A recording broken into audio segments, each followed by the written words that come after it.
E aí, gente, Arnen Science aqui. Na aula de hoje, a gente vai falar sobre o livro Apologia, de Platão, embora na prática, até o cara que faz a introdução na versão que a gente tá lendo, ele fala que, tecnicamente, ele não se defende necessariamente o Sócrates, né? Não pede desculpas, é uma defesa do seu ponto de vista, na verdade. Em que fala sobre a defesa de Sócrates quando ele foi pra uma audiência em que ele foi acusado de perverter a juventude de Atenas, né? Esse foi, entre aspas, o crime, e também por é, ser ateu também. Só que, embora ele não fosse. Que era um crime na época, pelo que parece, né? Você não crê nos deuses gregos. E muitos cristãos, posteriormente, né, no mundo romano, eles, do Império, né, eles foram perseguidos por não acreditar nos deuses romanos, né? Então, eles eram acusados dessa forma, né? Tácito, ele fala sobre essa questão de que para você achar um cristão, para condenar ele, você poderia usar essa questão do, por exemplo, de oferenda aos deuses, né? Porque isso, obviamente, para um cristão seria uma abominação. Tem até um texto de Coríntios que Paulo fala sobre isso. E por isso, era assim que descobriam cristãos e eles eram presos e mortos, né? Na época da perseguição, ali no primeiro e segundo século. E isso acontece com Sócrates num contexto em que, na verdade, é uma democracia que não foi sempre democracia. Se você for ler o livro de Aristóteles sobre o tema, que é a Constituição Ateniense, você vai ver muito essa questão dos ciclos políticos de Atenas, né? Especialmente depois da Guerra do Peloponeso, né? Em que você teve uma tirania dos 30, né? Que eu já vou falar. Bom, por que Sócrates foi acusado? Aos 70 anos, ele foi indiciado por violar a lei contra a impiedade, por ofender os deuses olímpicos, reconhecidos nos festivais da cidade e outras atividades oficiais. Primeiro ponto, né? E é importante citar, tem esse livro do Peter Kranz, ele fala sobre essa questão da tirania dos 30, numa época contemporânea a Platão e Aristóteles e Sócrates, na verdade, em que tem a Guerra do Peloponeso, a Grécia perde, Atenas perde, e aí os líderes foram postos pelos espartanos. E o que aconteceu? Com Critias como líder, você vai ter 30 tiranos. Um deles era, por exemplo, primo e o outro parece que era. Não, acho que era sobrinho primo e um era tio de Platão. Até perguntaram para Platão se ele queria participar da tirania, até o Sócrates também, os dois recusaram. E eles, cara, faziam o que queriam, cara. Não tinha nenhum apreço pela Constituição, não tinha nenhum apreço pelas leis. Eles simplesmente eliminavam o que eles queriam. Tinha muito essa questão de menor liberdade de expressão. Muita gente morreu nessa tirania dos 30, né? É um período triste em Atenas. Só que não foi onde quando Sócrates morreu. É estranho, porque Sócrates não morreu na tirania. Ele morreu numa democracia. Democraticamente ele morreu. Injustamente. Esse é um ponto desse livro. O que ocorreu? Bem, antes, existe. Aqui eu tô citando, na verdade, esse livro aqui no meu Instagram, que eu fiz uma resenha, né? O que ocorreu? Bem, antes existiu o Conselho dos 400, em 411 a.C., uma oligarquia, criada por Antífon e Alcibíades, que controlou Atenas até o fim da Guerra do Peloponeso. Então já tinha uma oligarquia em que você tinha as principais tribos, clãs da Grécia. E você tem várias coisas que acontecem. Uma hora democracia de Clístenes, uma hora oligarquia, uma hora outras coisas. A democracia de Clístenes nem era uma democracia direita, porque basicamente era uma oligarquia com democracia, que é chamada por Aristóteles de polity. Enfim, no fim da guerra, Esparta ganhou e agora tinha duas opções: destruir Atenas ou mandar nela. E aí eles decidiram mandar nela, que é melhor, politicamente e economicamente. Assim foi feito o conselho de 30 homens, com o objetivo de fazer Atenas algo similar a Esparta. Dentre eles, Critias era o líder, e um tio e primo de Platão também. Platão fala sobre isso na sua sétima carta, né? Sobre essa questão de por que ele não queria participar e tal. Também ele fala do seu discípulo chamado Dionísio de Siracusa, onde ele mostra que ele tinha famílias e amigos entre os 30 tiranos, mas o que via suas ações como serventude, né? Ele achava que não era virtuoso participar essa trupe, né? Mesmo Sócrates foi chamado para com outras pessoas aprender o cara chamado Leão de Salamis, que vai ser falado aqui na Apologia também, que Sócrates recusou fazer achando imoral. Desses 30, outros 3.000 foram escolhidos para governar abaixo dos 30 hierarquicamente, né? Similarmente à hierarquia dos 5.000 anterior em Atenas. Então, cara, uma coisa que Platão fala também na sétima carta, que a gente vai ler posteriormente, bem posteriormente, é sobre essa questão de como ele viu que política era muito você ter as amizades, né, ali dentro, né? Então, você tinha que ser amigo daquela pessoa, de outra pessoa, parente, e é isso que te fazia ter a vida política, o que ele achava como algo estranho, né? Porque a vida política deveria ser feita por alguém que é virtuoso, justo, e não os amigos, pelos companheiros dele, né? Não, ele vai dizer, né? Não sei, homem de do começo, né? Não sei, homem de Atenas, como meus acuradores os afetaram. Quanto a mim, quase me deixei levar, apesar de tudo, tão persuasivamente falavam. E, no entanto, quase nada do que eles disseram é verdade. Das muitas mentiras que contaram, uma em particular me surpreendeu, a saber que você deve ter cuidado para não ser enganado como um orador talentoso como eu, né? Ele vai continuar dizendo. Tomemos então o caso desde o início. Qual é a acusação do qual surgiu em que Meleto, é o mesmo do livro que a gente viu em Antífono, Meleto, confiou quando escreveu a acusação contra mim? Ou eles disseram quando me caluniaram, né? É mais ou menos assim. Sócrates é culpado de um erro ao se ocupar em estudar coisas no céu e embaixo da terra. Em filosofia, né? Ele transforma o pior em argumento mais forte e ensina essas coisas aos outros. Então, Sócrates era muito conhecido, se você ler as obras sobre ele. Então, por exemplo, no próprio simpósio, contra os sofistas, né? Sofistas eram os caras que achavam que poderiam ensinar pessoas a serem virtuosas e cobrar dinheiro por isso. É tipo os coaches de hoje em dia. Um sofista, a gente pode igualar aos coaches de hoje em dia. Não vou citar nomes, você pode pensar em alguns. É tipo um coach daquela época. Como você ser uma pessoa virtuosa para ser melhor no seu trabalho, na sua vida. Os protágoras desses caras assim era dessa forma. No livro Simpósio, todos tentam dar uma visão de virtude. Na minha opinião, Sócrates dá a melhor visão. É que nenhum homem pode ensinar ao outro virtude, ambos os homens serem perfeitos. Por isso, invirtuosos em certas questões, né? Então eles vão dizer que ele transforma o pior em argumento mais forte, porque obviamente ninguém gosta de ser contrariado, né? Então Sócrates era bom em mostrar que a opinião de certas pessoas estava errada. Então Sócrates ele não tinha solução para o que é virtude, no sentido de como o que é virtude ele tinha definição, mas como alguém pode ensinar ao outro a ser piedoso, porque ele via na visão dele que só um ser perfeito poderia ensinar alguém a ser piedoso, né? Então, obviamente o ser humano não poderia ensinar outro ser humano a ser piedoso e seria imoral ele cobrar por ensinar algo que não pode ser ensinado. A virtude não pode ser ensinada exaustivamente, porque todos somos pecadores, né? Todos somos imperfeitos. O ponto de vista dele é que nós somos imperfeitos. Como nenhum ser humano é perfeito, como um ser divino, seria impossível alguém ensinar virtude a outro. E tá certo, cara. A opinião do simpósio, a única que faz sentido é a de Sócrates. Então, cada um desses homens pode ir a qualquer cidade e persuadir os jovens que podem manter a companhia de qualquer um. Então, os outros filósofos, eles faziam a mesma coisa que Sócrates. Não tinha nenhuma prova prática dos seus discípulos que Sócrates ele pervertia a virtude de Atenas e nem a definição do que seria essa perversão. Que a perversão seria que ele está ensinando filosofia. Só que, cara, não, eles não tem nada de errado nisso. Todo mundo está ensinando isso. Tem pessoas cobrando por isso. A questão é que Sócrates ele não cobrava nada. Ele poderia. Se Sócrates quisesse, cara, ele poderia ficar rico rapidinho, porque todo mundo ia querer aprender através dele. Mas ele achava que seria imoral aprender, se ensinar dessa forma, né? Então, esse é um ponto, né? Ele só quiser era pobre, mas ele poderia ser rico se ele quisesse. Isso não era por uma questão moral dele. Então, juntar-se a eles, pagarem uma taxa e além disso serem grátis, né?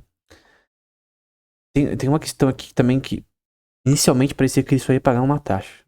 Depois fez a acusação de morte, né? Mas enfim. Essas pessoas que cobram taxas eram sofistas. Pra ensinar algo que era impossível ensinar. Não era geometria, coisa do tipo. Isso daí, obviamente, ter que pagar seria normal. Porque é algo Porque é uma lei exata, né? Mas ensinar o que é como ser virtuoso não é uma coisa que o ser humano consegue fazer. Do ponto de vista prático. Ele pode até tentar, mas o que é ser virtuoso, né? Então, mesmo agora, eu continuo essa investigação como o Deus me ordenou e saio por aí procurando qualquer um cidadão estrangeiro que considere sábio. Então, se eu não acho que ele é, eu vou ajudar o Deus e mostro a ele que não é sábio. Então, Sócrates era bom em destruir argumentos incorretos. Nem sempre ele dava resposta, mas ele era bom em, de forma correta, destruir os argumentos, fazendo perguntas aos seus oponentes, entre aspas. Não tenho tempo livre para me envolver em assuntos públicos em qualquer extensão, nem mesmo para cuidar dos meus, mas vivo em grande pobreza por causa do serviço a meu Deus. Embora ele é pagão, tá? Por sinal. Obviamente, isso aqui tá no contexto pagão. E aí, eu vou dizer, além disso, os jovens que me seguem fazem isso por livre e espontânea vontade. Ele não obriga ninguém. Ele não cobra dinheiro. Ele não tá fraudando pessoas, dizendo algo que ele não é. Aqueles que têm mais tempo livre, os filhos dos muito ricos, né? Então, só quem tinha tempo livre para estudar, né? Tem prazer em ouvir as pessoas serem interrogadas, né? Eles mesmos muitas vezes me imitam e tentam questionar os outros. Então, Platão é um exemplo disso. Xenofonte, enfim. E entre outros discípulos de Sócrates. E a acusação era totalmente ilógica, cara. Ela não faz sentido. Não tem substância nesse caso legal. Do ponto de vista legal de natural law. Eles mencionam aquelas acusações que estão disponíveis contra todos os filósofos. Então qualquer filósofo poderia ser acusado disso. Que está ensinando coisas no céu e na terra, né? Sobre formas, sobre a alma, sobre coisas que filósofos falavam, né? Sobre direitos, sobre o que é justiça, enfim. Ideias, né? Sobre não acreditar nos deuses, e daqui Sócrates não exatamente falava. Eles não gostariam de dizer a verdade, tenho certeza que foi provado que eles alegam conhecimento quando não sabem nada. E Sócrates era muito bom em fazer isso, cara. Mostrar que sábios não eram tão sábios quanto ele pensasse, né?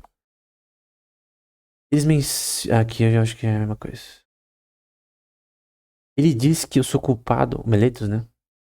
De corromper os jovens. Mas eu digo que Meleto é culpado de lidar levianamente com assuntos sérios, de levar pessoas irresponsavelmente ao tribunal e professar seriamente preocupado com coisas com as quais nunca se importou. Então ele era um cara que gostava de processar os outros. Ele não gostasse deles, né, no caso.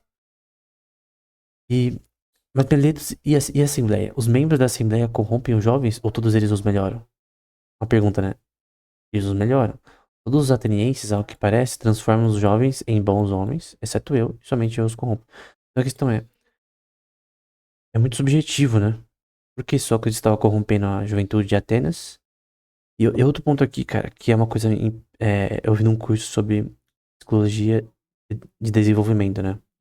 Que é em relação a como as crianças se desenvolvem e tal. E no curso eles falaram como, por exemplo, eles citaram Sócrates, citaram Shakespeare e atores recentes. Sempre a geração atual critica a anterior. Cara, você vai no Instagram, no Facebook, você vê isso a todo momento. E você vê isso na história de forma contínua. A geração atual sempre xinga a anterior. E a geração anterior fazia isso com a anterior. E assim sucessivamente. Sucessivamente pra trás, né? E é isso que as pessoas estão falando do jovem. Por que os jovens estão corrompidos? Será que os jovens estão corrompidos mesmo? Esse é o primeiro ponto. O que seria corrompido? Sócrates está fazendo uma rebelião? Está destruindo cidades? Ele quer virar rei sobre Atenas? Não. Qualquer violência no campo das ideias que eles estão tratando, sobre justiça, sobre lei, sobre filosofia, é isso? Sobre ideias, conceitos, teóricos ou não, sobre política, sobre agricultura, economia, né? Porque esses temas também são pertinentes nesse contexto, né? Aristóteles escreve sobre esses temas. Então, nem faz sentido, porque os jovens estão corrompidos. Por que essa afirmação foi feita? Então, você pode verificar se essa informação é correta? Como a gente verificaria se eles estão corrompidos tanto mais que aqueles da última geração? Esse já é um ponto. Por que seria a corrupção dos jovens, né? Platão foi corrompido por Sócrates, por exemplo? Meu caro Meleto, você acha que está processando Anaxágoras, né? Ele tava zoando, né? Tendes tanto desprezo por esses homens e julgais tão ignorantes em letras ao ponto de não saber que os livros de Anaxágoras e Clazomenas estão cheios dessas teorias. Então, tem outros filósofos que falavam das mesmas coisas. Além disso, que os jovens aprendem comigo o que podem comprar de vez em quando por um dracma. Dracma depende da época, mas era normalmente uma moeda, uma unidade monetária, na verdade, que era o dinheiro que você ganhava por um dia de trabalho. E, por exemplo, na Bíblia tem a passagem da dracma perdida e tal.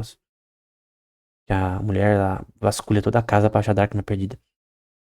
Depende do serviço, porque alguns serviços era menos que uma dracma que você ganhava.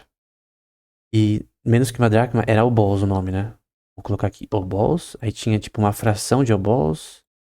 Então vamos supor, 3/4 de obols era tanto de dracma, é assim. Em- E tinha mais que dracma que era talenton, que era o normalmente visto, estando Dona A. Carson aqui, como uma sacola de dinheiro, né? O talento seria, tipo, mais de um ano de você ganhar dracmas todos os dias. Mas normalmente é dito como o dinheiro por um dia de trabalho, mas não necessariamente, depende do serviço. E eu tô citando isso, não da minha cabeça, tá? Mas é um livro que eu também fiz resenha no Instagram, que era sobre economia greco-romana, né? E aí fala sobre esse tema com detalhes. E rinha de Sócrates se ele finge que essas teorias são suas, né? Deve ser dito aqui. Sobre a tirania das 30, né? Isso aconteceu quando a cidade ainda era uma democracia. Quando a oligarquia foi estabelecida, os 36 me convocaram ao salão junto com os outros 4 e nos ordenaram que trouxéssemos Leão de Salamina para que ele pudesse ser executado, né? Como é que eu falei anteriormente. E o Sócrates via isso como incorreto, né? Por que queriam executar ele? Por razões de perseguição política mesmo, né? Tem uma questão histórica disso daí também. Eles deram muitas dessas ordens a muitas pessoas, a fim de implicar o maior número possível de pessoas em sua culpa, né? Só que, e o Sócrates fala como ele estava temendo pela sua própria vida, na verdade, porque ele pensava que isso poderia viria, vir a ser um problema para ele no futuro. Embora essa tirania dos 30 acabou antes disso acontecer, segundo ele próprio, né? Então, aquele governo, por mais poderoso que fosse, não me assustou e me fez cometer nenhum erro. Quando saímos do salão, os outros 4 foram até Salamina e trouxeram Leão, mas eu fui para casa. Então ele julgou que isso seria injusto. Alguém inocente, ele acusar sem motivo, né? Eu poderia ter sido morto por isso se o governo não tivesse caído logo depois. Então, ele poderia estar temendo pela sua vida por conta disso, né? Porque ele não aceitou o que os políticos da época queriam, os tiranos, né? Então, outra coisa que é dita é que muitos dos discípulos deles deveriam testemunhar, né? Então, por exemplo, a gente vê Criton, Critóbulo, Lisâmenes de Espeto, Esquines, Antífona, Cefisiano, Nicostrato, vários discípulos que poderiam, Ariston, Adimanto, né, filho de Ariston, os discípulos que estavam ou não naquela ocasião, que poderiam testemunhar a favor de Sócrates. O Ariston, no caso, o Adimanto, que tem a ver com. O Ariston é irmão de Platão. O Ariston, né? Então, tem pessoas ali do círculo social de Sócrates que poderiam testemunhar, mas eles não foram ouvidos, né?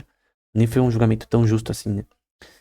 Então, Platão aqui, homens de Atenas, Criton, Critóbulo e Apolodoro me pediram para fixar a pena em 30 meses. Então, aqui era que ele teria que pagar uma multa. Até aí tudo bem, aqui ele vai pagar uma multa por corromper a Atenas, talvez um pedido de desculpa. Aqui tinha um condenado ele já a pagar uma multa. Então, o júri condenou Sócrates. Porque depois mudou de ideia. O Meletos também, já naquela hora, falar para ser condenado à morte. No fim, condenam à morte, né? Então, deixa-os agora condenados à morte por vocês, não Sócrates falando, né? Mas eles são condenados pela verdade, a maldade e a injustiça. Né? Então, obviamente, é o júri, o Sócrates está falando, é injusto. E isso é uma coisa correta, cara. Se alguém pratica uma injustiça contra você, legalmente, falando, né?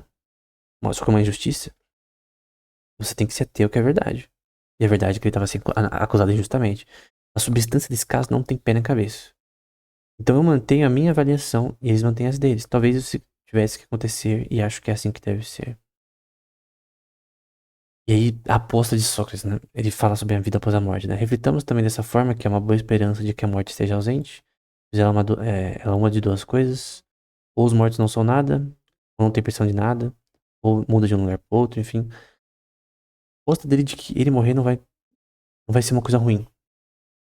É uma aposta infundada, na minha opinião. E, do ponto de vista bíblico, como a gente vai ver posteriormente. Mas é a aposta dele, né? Agora chegou a hora de partir. Eu vou morrer, você vai viver. Vocês vão viver, né? Qual de nós vamos para o melhor destino não é conhecido por ninguém, exceto Deus. O caso, no ponto de vista pagão dele, né? É o que seria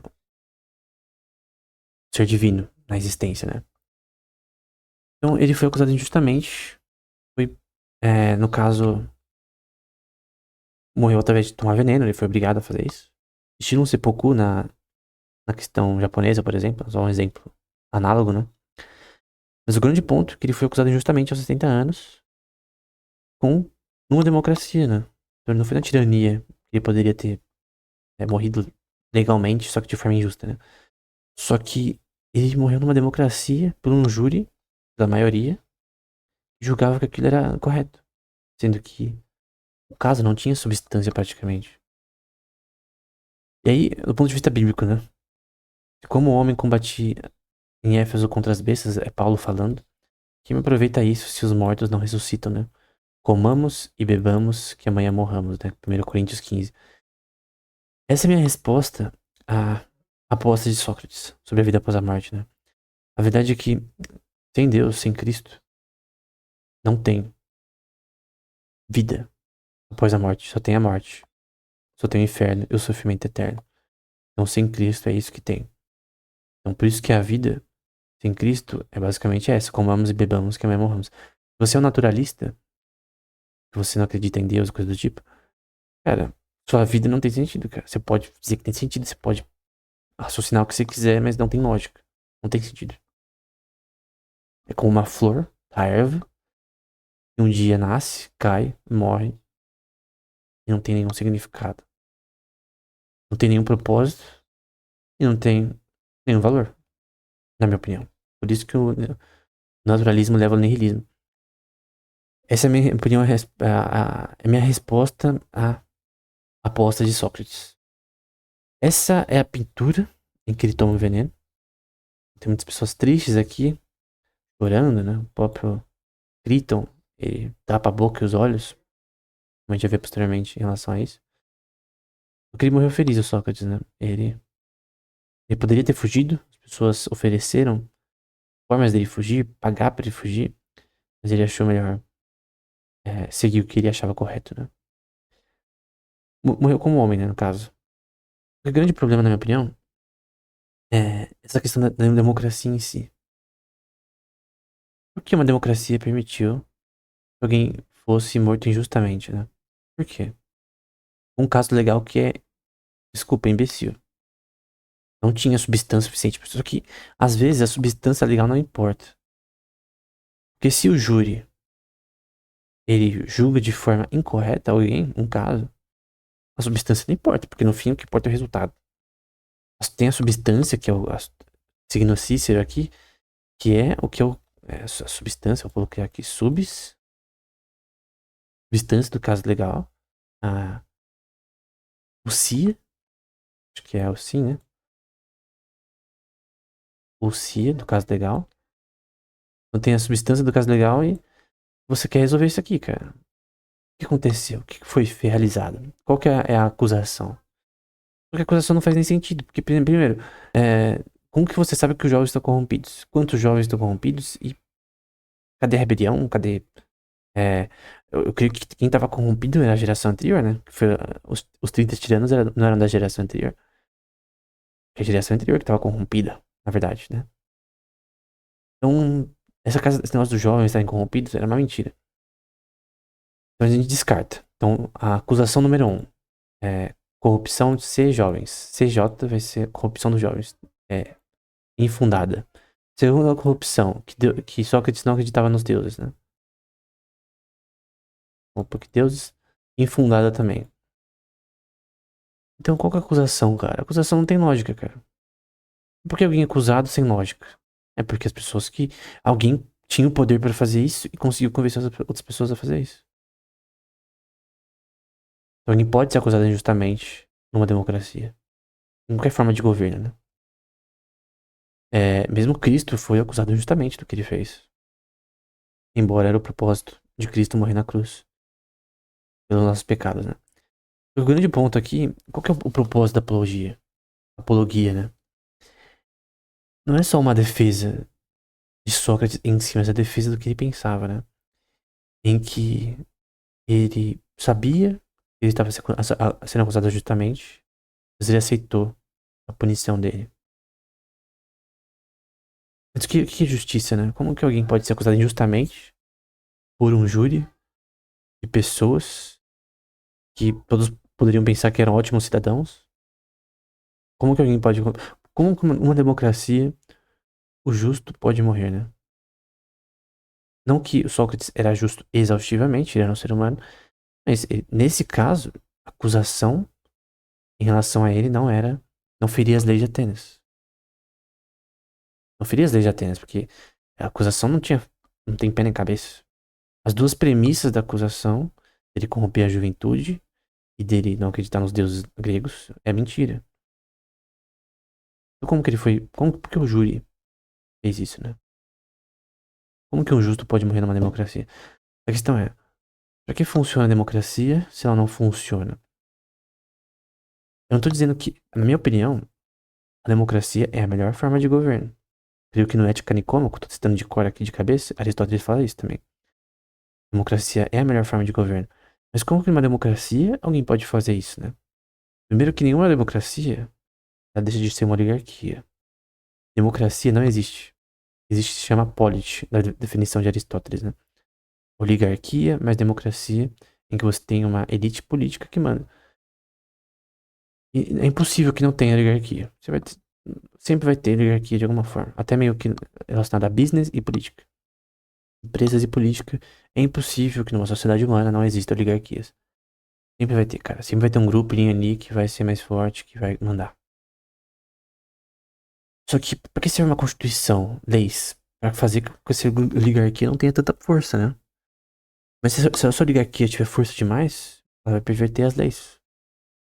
Que a gente vê a perversão das leis. A perversão do que é justiça, né? Tendo a premissa em natural law, né? Em leis naturais. Que a justiça, ela vem antecedida do ser humano em um ser divino. E no caso, do ponto de vista bíblico, é Deus. O meu ponto é sempre não misturar as coisas, né? Obviamente, eu creio que pra teologia, filosofia é inútil. Eu creio que a teologia é superior à filosofia em gênero, número e grau. Mas eu creio que a gente aprende muito com esse livro, Apologia, em que você vê realmente uma falha da democracia, uma falha das próprias pessoas. A falha não é do modelo em si. A falha das pessoas que são más e do júri que é mau. O modelo não tá errado. Se as pessoas fossem totalmente justas, Sócrates não seria condenado nem acusado, né?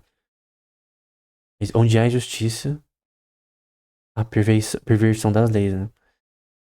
Então, esse é o ponto da apologia, né? É mostrar como o conceito do que é justiça não deveria ser relativo a opiniões de assim, especulativas, né? Foi uma especulação deles, né? Falar que. Não, uma especulação não, foi uma visão deles que Sócrates estava sendo imoral, quando ele não estava, né? Também, no trajeto desse sistema legal, você pode ter a perversão, palavras, né? Você pode falar mentiras, e você pode acusar pessoas injustamente. Isso acontece toda hora no sistema legal. É um sistema imperfeito, obviamente. Mas essa imperfeição, ela cria falta de justiça, né? Então, há justiça no mundo, né? Do ponto de vista filosófico, a razão natural, eu creio que eles nem conseguiriam responder isso. Esse é o limite da filosofia. A teologia consegue, né? Todo mundo que comete o mal é se punido por isso no fim. Então, o mundo é justo? Biblicamente, sim. Agora, infelizmente, a filosofia, ela te dá o problema, não dá a solução. Então, Sócrates, ele mostrou com sua vida, né? E com sua morte o problema, né? Que é a injustiça cometida na sociedade, mesmo numa democracia, né? Com aspectos oligárquicos. Mas o pior, não tem resposta, né? Será que isso vai resolver um dia? Bom, só na Bíblia a gente vê resposta, né? Então, esse processo